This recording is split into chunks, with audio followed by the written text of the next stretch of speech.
이 시간 함께 은혜 받으실 말씀은 사무엘하 21장 1절로 14절 말씀입니다. 구약성경 499면 전후에 있습니다. 사무엘하 21장 1절로 14절 말씀입니다. 사무엘하 21장 1절로 14절 말씀 함께 천천히 합독하도록 하겠습니다. 다윗의 시대에 해를 거듭하여 3년 기근이 있으므로 다윗이 여호와 앞에 간구하매 여호와께서 이르시되 이는 사울과 피를 흘린 그의 집으로 말미암음이니 그가 기브온 사람을 죽였음이니라 하시니라. 기브온 사람은 이스라엘 족속이 아니요 그들은 아모리 사람 중에서 남은 자라. 이스라엘 족속들이 전에 그들에게 맹세하였거늘 사울이 이스라엘과 유다 족속을 위하여 열심히 있으므로 그들을 죽이고자 하였더라. 이에 왕이 기브온 사람을 불러 그들에게 물으니라. 다윗이 그들에게 묻되 내가 너희를 위하여 어떻게 하랴?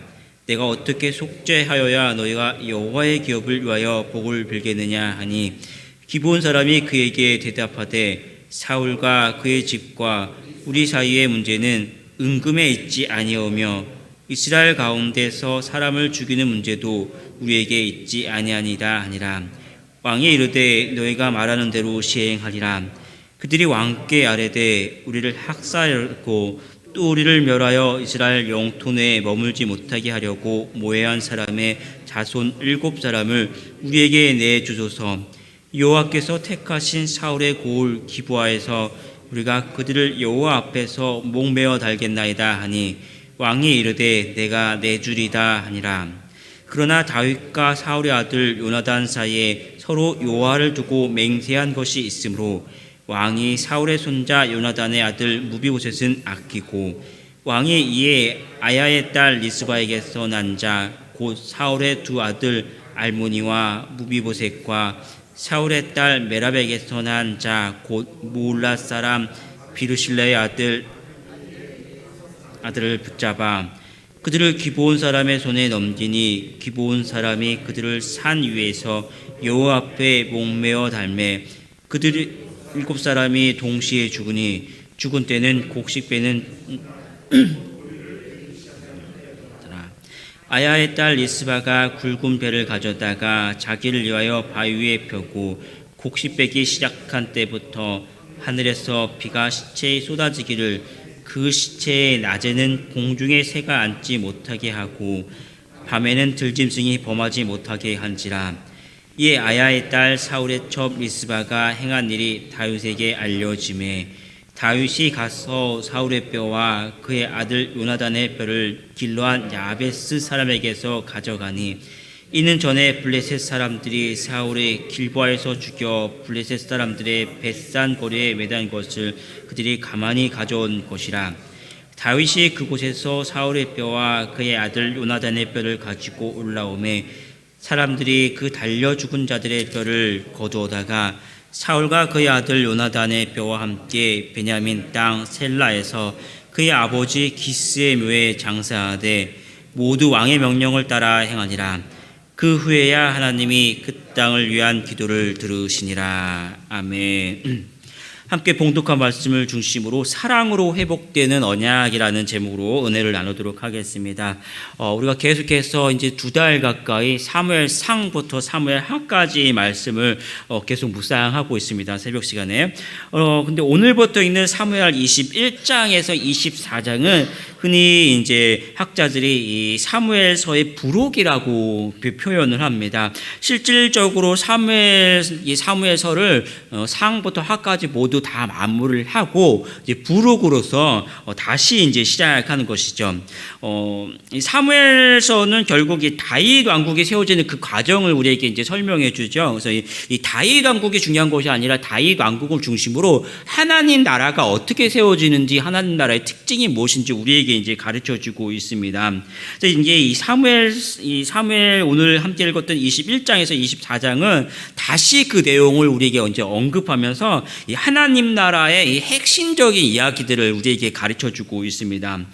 그 중에 한 가지가 뭐냐면 우리가 같이 봤던 오늘 언약이라는 것이 이 중요한 이 사상이죠. 언약. 이 성경을 보면은 하나님 나라는 계속해서 이 하나님의 언약을 통해서 이어지고 있는 모습을 우리에게 보여주고 있습니다. 가장 먼저 보면 이 아브라함을 하나님께서 부르실 때 아브라함에게 언약하신 것이 아니라 아브라함뿐만 아니라 아브라함과 그의 후손들을 택하시고 언약하셨던 그 모습을 우리가 기억하죠. 그래서 그 후손들이 하늘의 별과 같이 많아질 것을 이제 약속하십니다. 이 사무엘서에서도 중요한 내용 중 한 가지가 뭐냐면 이 다윗 언약입니다. 다윗 언약. 근데 그 언약이 쭉 이어지면서 이제 다윗 언약이 굉장히 중요하게 이어지죠. 그래서 다윗 언약도 역시 다윗의 왕권이 영원하다라는 것뿐만 아니라 이 다윗이 왕위가 이어진다라는 것은 그 왕국의 백성들에게도 동일하게 그 내용이 이어지는 것을 이제 알 수 있죠. 그 언약은 이 시대 지금도 동일하게 저와 여러분들에게 하나님의 그 언약을 통해서 이 천국의 그 약속을 우리에게 주시는 것이죠. 저와 여러분에게도 동일하게 하나님의 백성 삼으시고 우리를 떠나지 않으시고 또 함께 하신 그 모습을 우리에게 약속하고 계십니다. 이것처럼 이 언약이라는 것은 하나님 나라의 가장 중요한 이 핵심 메시지이고 그 메시지가 이때 성경에서 계속해서 지금까지 이어지는 것이죠. 이 본문은 특별히 이스라엘과 이 기브온 족속과의 그 언약을 우리에게 보여주고 있죠. 이 기브온 족속과의 언약은 언제 맺어졌냐면은 이 여호수아 당시 가나안을 정복해 들어갈 때죠. 이 정복해 들어갈 그때 이 기브온 사람들이 이 이스라엘 백성들의 이 정복 전쟁 그 소식을 다 듣고 너무 두려운 거예요. 이건 싸움의 대상이 아니라 우리가 도무지 싸워서 이길 수 있는 것이 아니라 이들과 화친을 맺어야만 살아남는다라는 그런 이제 생각을 이제 이 기본 사람들이 하게 되죠.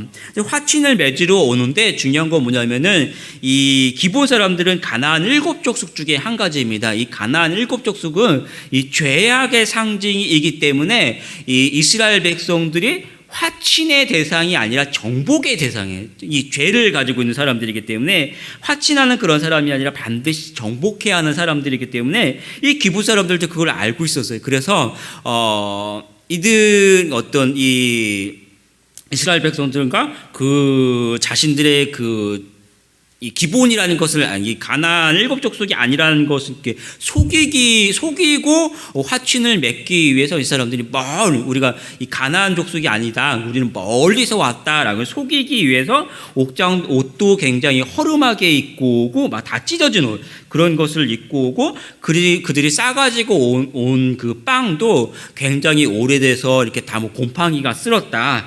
그런 이제 모습으로 속여서 우리는 가나안 족속이 아니다라고 속여서 화친을 맺게 됩니다. 맺어서 살게 되는 것이죠. 근데 나중에 이스라엘 백성들이 이 사실을 알고 났을 때 저들이 우리를 속여서 화친을 맺었구나라는 것을 그렇게 알게 되죠. 그래서 그들을 이 약속을 이 언약을 뒤집지는 못하고 뒤집어서 다 죽여버려야 되는데 그렇게 하지는 못하고 그냥 너희들은 겨우 우리 족속 우리 이스라엘 민족 안에 장작이나 패면서 머슴처럼 그렇게 살아가라라고 이제 남겨두게 되죠. 이 사람들은 이스라엘 사람들하고 같이 살기는 살지만 굉장히 이스라엘 사람들의 눈에 가시같이 그런 존재로 이제 얄미운 존재로만 남게 되죠. 그렇게 하다가 이 사울이죠. 이제 이 사무엘상이니까 사울이 이스라엘의 초대 왕으로 세워지면서 오늘 말씀에 보면은 이 사람들이 굉장히 이스라엘 족속의 눈에 가시같이 여겨지니까 어떻게 보면 소위 말하는 어떤 기브온 족속에 대한 어떤 민족 소멸 정책, 말살처럼 적극적이진 않지만 굉장히 소극적으로 그런 정책을 이제 조금씩 시행해 나가는 것입니다. 근데 그 내용이 오늘 보면 1절, 2절에 이제 기록을 하고 있죠. 같이 한번 1절, 2절 말씀 같이 읽어보겠습니다. 다윗의 시대에 해를 거듭하여 3년 기근이 있으므로 다윗이 여호와 앞에 간구하매 여호와께서 이르시되 이는 사울과 피를 흘린 그의 집으로 말미암음이니 그가 기브온 사람을 죽였음이라 하시니라. 기브온 사람은 이스라엘 족속이 아니요 그들은 아모리 사람 중에서 남은 자라. 이스라엘 족속들이 전에 그들에게 맹세하였거늘 사울이 이스라엘과 유다 족속을 위하여 열심히 있으므로 그들을 죽이고자 하였더라. 이에 왕이 기브온 사람을 불러 그들에게 부르니라. 이런 이제 이야기들 맥락에서 기록을 하고 있는 것이죠. 이 사울의 어떤 민족 소멸 정책이라는 것은 정확하게 뭔지는 이제 모릅니다. 기록이 없어요. 이 학자들도 이제 다양한 이야기를 하고 있는데 적극적으로 이 화친, 이 언약을 맺었기 때문에 적극적으로 죽일 수는 없었고 조금씩 이 사람들을 이렇게 제거해 나갔던 그런 모습으로 보입니다. 그러나 이런 기브온 사람들을 조금씩 제거해 나갔던 이러한 모습이 정확하게 보면은 이 언약을 깨뜨렸던 그런 모습이죠. 이 언약이 깨지고 오늘 말씀에 보면 그로 인해서 3년 비가 오지 않았다라는 내용을 그 하나님께서 이제 직접 다윗에게 이야기해주고 말씀해주고 계십니다. 하나님께서 우리를 하나님의 백성으로 삼으시고 또 우리에게도 언약을 체결하십니다. 우리가 그분의 말씀 안에 있을 때 우리는 하나님의 그 은혜를 입으며 살아가지만 말씀을 떠나 살면 그 언약이 깨어지고 우리에게 찾아오는 건 뭡니까? 기근과 죽음이죠. 기근과 죽음. 이 창세기 15장을 보면 하나님께서 아브라함과 언약을 맺을 때 그 모습을 보여주고 있는데요. 3년 된 암염소와 수장, 3년 된 수장, 그리고 산비둘기와 집비둘기를 가져오게 하십니다. 하나님께서.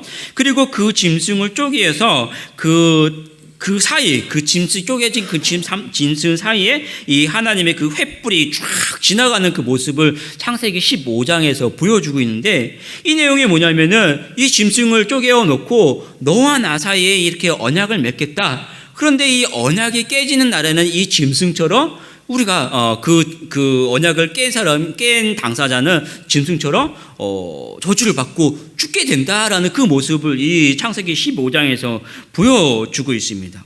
언약이 깨어지면 그 사람은 이렇게 저주를 받고 죽게 되는 거예요. 그래서 지금 그 모습을 보여준 거죠. 지금 이스라엘에 3년 기근이 왔고 보면 이 기브온 사람들이 언약을 깨뜨린 이 사울의 후손들의 그 죽음을 요구하는 것이죠.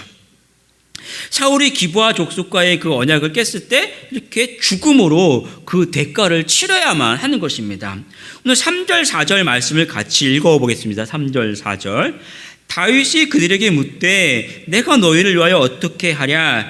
내가 어떻게 속죄하여야 너희가 여호와의 기업을 위하여 복을 빌겠느냐 하니 기브온 사람이 그에게 대답하되 사울과 그의 집과 우리 사이의 문제는 은금에 있지 아니하오며 이스라엘 가운데서 사람을 죽이는 문제도 우리에게 있지 아니하니이다 아니라 왕이 이르되 너희가 말하는 대로 시행하리라.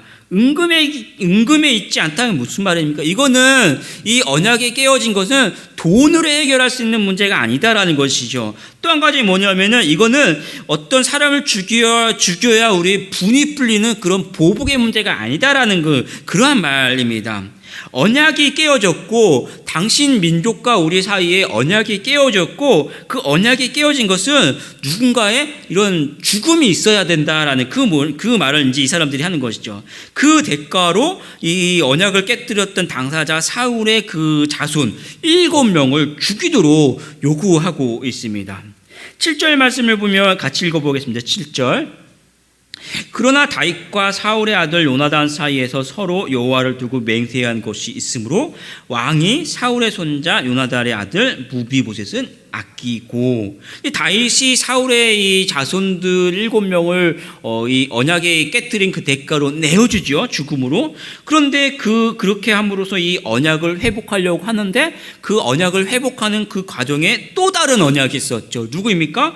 사울의 그 아들 요나단과 그 아들들의 그 생명을 내주지 않죠. 그러므로 인해서 또 다른 언약을 깨트리지 않는 거예요. 언약을 지키고 있다라는 그 모습을 우리가 알고 있죠. 그래서 8절 9절을 보면 무비보셋을 제외한 사울의 자손들이 다 죽습니다. 그런데 어떻습니까? 비가 내려요, 안 내려요? 언약을 회복하려고 이 자손들을 다 죽였는데 엉뚱하게 비가 내리지 않습니다. 그리고 오늘 본문을 보면 또 다른 이야기를 계속해서 진행하는데 10절 말씀을 같이 읽어보겠습니다. 10절. 아야의 딸 리스바가 굵은 배를 가져다가 자기를 위하여 바위 위에 펴고 곡식 빼기 시작할 때부터 하늘에서 비가 시체에 쏟아지기까지 그 시체의 낮에는 공중의 새가 앉지 못하게 하고 밤에는 들짐승이 범하지 못하게 한지라. 이 이야기가 굉장히 중요한 이야기인데 이 말씀의 한 가지 배경이 뭐냐면 이스라엘 사람들이 어떤 천국을 향한 그런 이야기입니다. 이 유대인들은 죽으면 사람의 그 시체를 그 동굴에 매장을 하죠. 우리가 잘 알고 있습니다. 동굴에 매장을 하고 오랜 시간이 지나서 살들이 다 썩고 뼈만 이 백골이 남으면 그 뼈를 갖다가 한쪽 한 동굴의 한쪽에다가 이렇게 차곡차곡 쌓아놓죠. 그러면 이 유대인들은 결국은 마지막에 이 한쪽 쌓아놓은 곳에서 이 조상들부터 계속해서 뼈들이 쌓이게 돼요. 이 뼈가 백골이 됐을 때 여기서 이 사람들이 조상들과 함께 이제 만나게 되는 것입니다. 그거를 뭐라고 표현하냐면 그제서 조상들에게 돌아갔다 이렇게 표현하는 거죠. 이 사람들의 이 사후에 대한 그 신앙의 모습을 알 수 있는 거예요. 그 백골이 되었을 때 조상들과 그 뼈가 만났을 때 드디어 이들이 조상들과 안식한다라는 그런 신앙의 큰 의미를 가지고 있습니다. 그런데 오늘 말씀을 보면 이 사울의 첩 리스바라는 이 여인이 그 자기의 그 두 아들이 죽었을 때 어떻게 합니까? 새나 짐승이 시체를 해치지 못하게 주야로 지켰다라고 표현하지요. 이 기간을 오늘 말씀해 보면 곡식 빼기 시작할 때부터 하늘에서 비가 내릴 때까지 대략 한 6개월 정도라고요. 6개월 정도. 이 사람이 죽으면 당연히 그 시체를 가져다가 장사를 지내주는 것이 기본적인 상식인데 이 6개월 동안 사람들은 어때요? 이 두 아들의 시체를 장사 지내지 않아요. 왜냐하면은 어떤 사울 가문에 대한 어떤 그 인식이 있기 때문에 서로 눈치를 보고 저 시체를 가져다 장사 지낼 수는 없는 그런 상황이겠죠. 사람들은 아무도 이 시체를 장사 지내지 못하는데 이 어머니만큼을 어떻게 합니까? 장장 6개월이라는 이 긴 기간 동안 이미 다 죽었고 썩어 없어지는 그런 상황에서도 이 짐승들이 그 뼈를 가져가지고 이 시체를 해하고 뼈를 가져가지 못하도록 계속해서 지켜주고 있는 거예요. 이 만약에 이 살점을 가져가 버리면은 이 조상의 묘실에서 함께 이 조상에게 돌아가지 못하는 그런 문제가 벌어지는 것이죠. 그러지 못하도록 계속해서 지켜주고 있는 거예요. 이 소식이 오늘 12절에서 14절을 보면 다윗이 그 소식을 들었을 때 사울과 요나단의 뼈를 가져다가 지금 죽은 이 자녀들과 함께 장사 지내게 해줍니다. 그래서 그들이 조상에게 돌아갈 수 있도록 지켜주고 그때야 비로소 말씀이 뭐라고 합니까? 그때야 비로소 기근이 멈추고 비가 내렸다라고 표현을 하고 있는 것, 기록을 하고 있습니다. 이 다윗 왕국의 이야기에서 제일 먼저 이 언약을 이야기합니다. 그런데 그 언약이 회복되는 그 방법과 그 과정에서 가장 핵심적으로 무엇을 이야기합니까? 그 언약이 깨어질 때 기근과 죽음을 이야기하고 있고 이 언약이 회복되는 그 과정에서 이 어머니의 그 사랑의 모습, 이 어머니가 이 자기 자식들이 조상에게 돌아갈 수 있도록 지켜주는 그 모습을 이야기하죠. 이 한 어머니의 큰 희생과 이 사랑의 모습을 보여주고 이 어머니의 희생과 사랑을 통해서 이 자식들이 조상에게 돌아갔다라는 그 모습을 보여줍니다. 이 다윗 왕국이 보여주는 것은 하나님 나라의 모습을 우리에게 보여주죠. 그 하나님 나라에 대해서 제일 먼저 보여주는 것이 무엇입니까? 불순종으로 죄로 죽을 수밖에 없는 우리를 위해서 십자가의 죽으심으로 그 언약을 회복하신 예수 그리스도의 그 한없는 사랑과 예수 그리스도의 그 희생과 사랑의 모습을 우리에게 보여주고 있습니다. 우리가 하나님과의 언약이 깨어졌을 때 그 대가로 예수님께서 십자가에 죽으셨습니다. 성도는 예수님의 희생으로 구원받은 백성이다라는 사실을 우리에게 보여주고 있는 것이죠. 교회는 예수 그리스도의 십자가의 죽으심과 그 부활하심 위에 우리가 세워졌습니다. 그래서 주님의 한없는 희생과 사랑 그리고 은혜를 기억하고 이 하루도 은혜롭게 또 살아가는, 또 승리하면서 살아가는 우리 성도들이 되기를 축복합니다. 기도하겠습니다. 하나님께 예물 드렸습니다. 하나님 아버지, 오늘도 우리가 하나님 앞에 나올 때 다시 한번 이 우리를 위해서 죽으시고 다시 사신 예수 그리스도의 그 모습을 기억하게 하여 주시옵소서. 우리가 하나님의 말씀을 순종치 아니하고 이 언약이 깨어졌을 때 죽어야만 하지만, 그런 우리를 위해서도 다시 한번 예수 그리스도께서 십자가의 죽으심으로 그 언약을 다시 한번 맺어가시고, 우리를 통해 다시 한번 하나님 나라의 이 언약이 계속해서 이어지는 한없이 그 기쁘신 하나님의 그 사랑과 은혜의 모습을 기억하게 하여 주시고, 우리도 오늘도 세상 가운데 다시 한번 그 하나님의 은혜의 모습을 전하며 살아가게 하여 주시고, 그 기쁨 속에서 살아가는 저희들 되게 하여 주시옵소서. 하나님 앞에 나올 때 귀한 예물로 하나님 앞에 드려진 손길이 있습니다. 이 손길을 하나님께서 기억하여 주시고, 하나님 기도하는 그 모든 기도의 제목과 소원하는 모든 것들을 하나님께서 들으시고 응답하여 주시고 축복하여 주시옵소서. 감사드리며 주 예수 그리스도의 이름으로 기도합나이다. 아멘.